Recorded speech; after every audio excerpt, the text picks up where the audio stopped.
I'm Maria Dalton, about to turn 27 this year, and I've been happily married for 5 years. My son, Martin, just celebrated his fourth birthday. Initially, I worked full time after tying the knot, but now I balance part time work at the same company. My husband, Kevin, is 30 years old, 3 years my senior. Our journey from dating to marriage was initiated by Kevin's passionate advances, but post marriage, I observed a shift in his demeanor towards a more domineering side. Kevin has a 20-year-old sister named Jane Dalton, and their age gap seems to contribute to a somewhat indulgent relationship on Kevin's part. Before marriage, I didn't mind Jane's frequent visits and assumed they got along well. However, after tying the knot, I started noticing changes in her behavior. Jane often drops by unannounced, at any time, and expects to be served without ever bringing a token of appreciation. Kevin, rather than addressing the situation, expects me to accommodate her demands. Jane acts as though I'm invisible, addressing only Kevin with a casual brother, "I'm here again." Despite not preparing for an additional guest, I end up serving dinner to Jane. Kevin, instead of understanding, blames me aloud, insisting I should have been more considerate. Despite Jane's verbal apologies, it's evident she relishes Kevin's preferential treatment. Left with leftovers, I prepare my own meal while Kevin and Jane continue their chat on the sofa, leaving the dining table messy. They never acknowledge Martin or me, treating us more like hired help than family. One evening, as I'm about to take a bath with Martin, Kevin interrupts, loudly instructing me to buy a cake for Jane. Despite it being late, Jane insists on having it immediately. Kevin blames me for delaying, and, feeling compelled, I reluctantly head to the cake shop with Martin in tow. Overhearing their conversation, I learn they're criticizing me for being inconsiderate and questioning the decision to marry me. Meanwhile, Martin, though unable to grasp the words, senses tension in our relationship. Suppressing my emotions, I ask him about his cake preference, and he cheerfully requests one with lots of fruits. Our trip to the cake shop was filled with discussions about cakes, momentarily pushing aside Kevin's earlier words. Martin and I arrived just before closing time, fortunately finding the cake Jane desired. We purchased 2 cakes, including the fruit-loaded one Martin wanted. Back home, I served the cakes to Jane and Kevin, then prepared Martin's cake and headed to the dining room. The moment I placed it in front of Martin, Jane pointed and expressed her desire for that cake. Before I could react, Kevin moved Martin's chosen cake in front of Jane, disregarding Martin's protests. Kevin justified his action, claiming he bought the cake with his earnings and had the right to choose for Martin. Unable to contain my emotions any longer, I voiced my dissatisfaction. In response, Kevin threatened with divorce. Martin, who had stopped crying, anxiously held my hand and then, after some thought, said, "Mom, I'd also love cake with strawberries on it. Yes, it's really delicious." He mentioned this while eating a cake initially wanted by Jane. Feeling that Martin was enduring too much, I lifted his cake plate when I saw Jane reaching for it. I took Martin to the next room so he could enjoy his cake in peace. Kevin apologized to Jane, claiming he was sorry for being stingy. Despite wanting to retort, I held back for Martin's sake. Watching Martin innocently enjoy his cake was a heartwarming sight. After finishing the cake, we decided to have a late bath and sleep in Martin's bed. The next morning, I discovered Jane had already left. As I prepared breakfast, I heard Martin crying. Shockingly, his piggy bank, a gift from my father, was broken, and the saved money was gone. Martin, who always said goodnight to the piggy bank, was left heartbroken. When I questioned Kevin about it, he casually mentioned that Jane needed some money, so she took it from the piggy bank. Holding a crying and shaken Martin, I felt his pain so acutely that I cried with him. It was painful to witness Kevin prioritizing and caring for his sister more than our son. Expressing my anger and sadness, I confronted Kevin, breaking my usual silence on arguments in front of Martin. Kevin, without a word, went to the bedroom and returned with something shocking in hand: divorce papers. I discovered the hidden divorce papers that Kevin had tucked away somewhere I didn't know. In a sudden burst, He confronted me, shoving the papers at me before storming out of the house with a loud bang. Martin, who had never cried over the issues with Kevin and Jane, seemed to have reached his limit, crying since last night.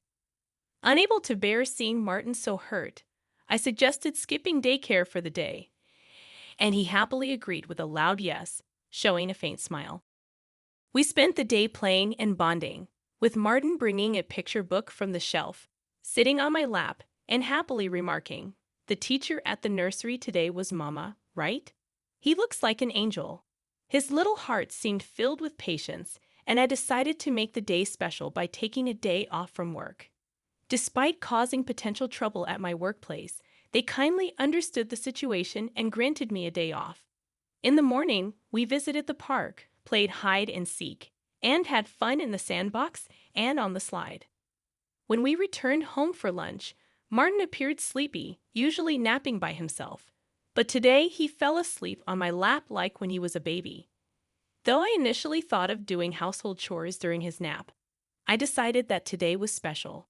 Instead, I allowed myself to be healed by his peaceful sleeping face and gentle breathing. However, my serene moment was abruptly interrupted by a noise from the entrance, indicating the front door had opened. As it wasn't Kevin's usual time to come home, I became suspicious and quickly hid in the bedroom closet, clutching Martin. A voice echoed through the house, and to my surprise, it was Jane. Trembling with fear, I listened as she searched for something, expressing frustration over not finding it. Jane then made a phone call, mentioning Kevin and discussing their unsuccessful search. After hearing her lock the front door and leave, I put Martin to bed and contemplated the strange events. I couldn't comprehend why Jane had entered the house and what they were looking for. Suddenly, Kevin seemed like a stranger, and I felt a mix of disgust and fear towards him.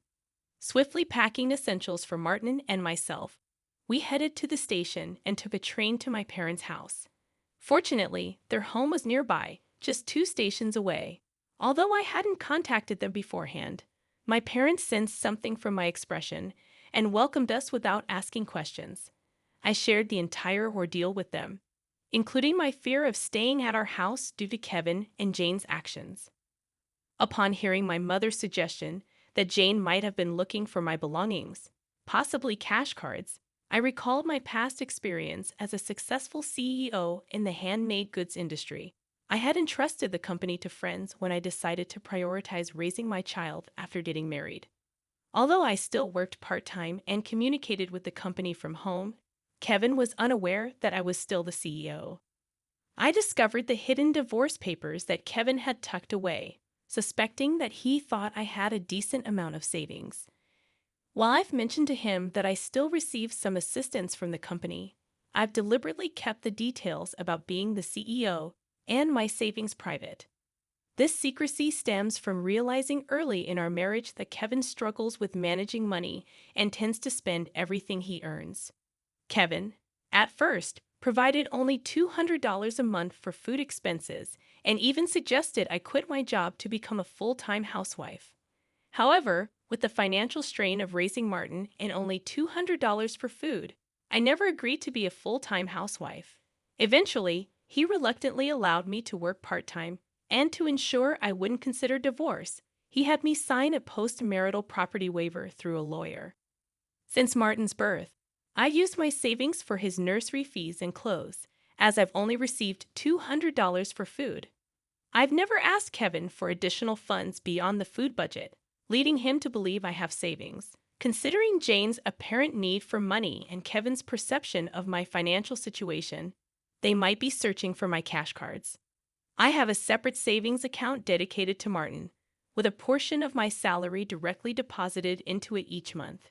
Despite their search, they won't find the cash cards, as I always carry my valuables. However, there's still an unsettling issue. Jane might be entering our house even when we're not there, and Kevin may be allowing it. Following my father's advice, I decided to store my valuables, including the cash cards, in my parents' safe. As I pondered their need for money, Martin approached my father, crying over his broken piggy bank and the shattered promise of saving up. My father, angered by Martin's story, vowed to call Kevin. My mother suggested finding out their purpose calmly, as Kevin's mention of divorce might shift blame to us, making the divorce more favorable for him.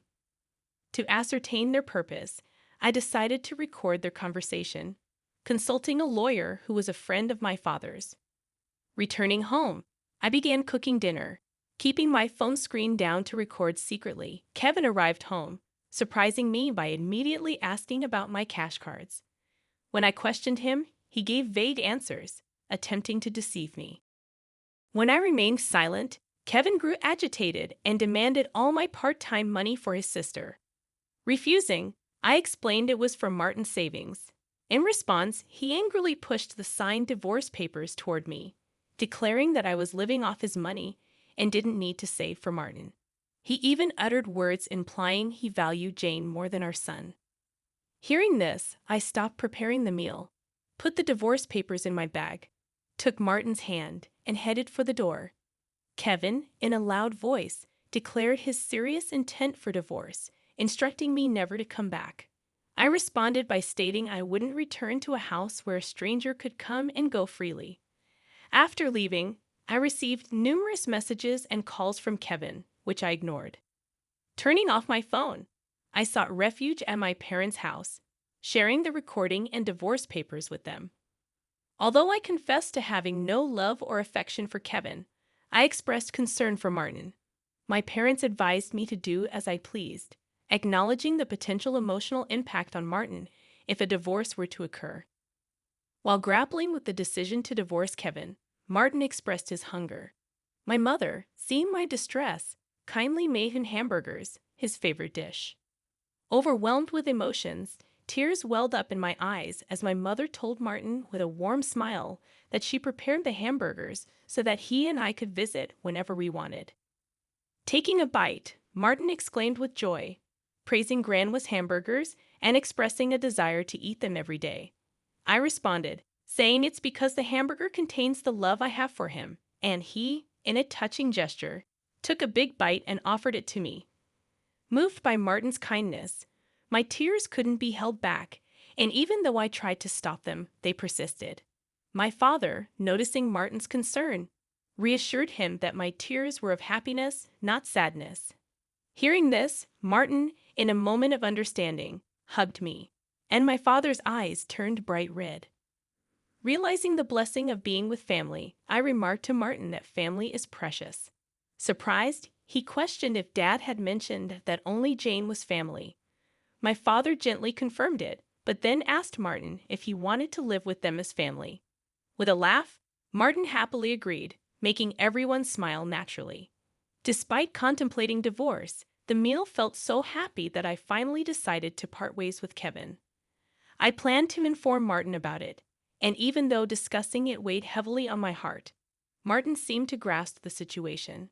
Happily, he expressed the desire to live as a family, embracing the pet dog and calling him his younger brother despite the dog being older.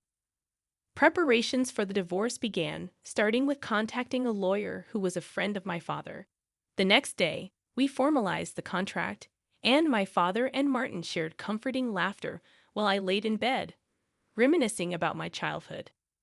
The following day, upon checking my smartphone, I found over 200 calls and messages from Kevin, showcasing his emotional instability.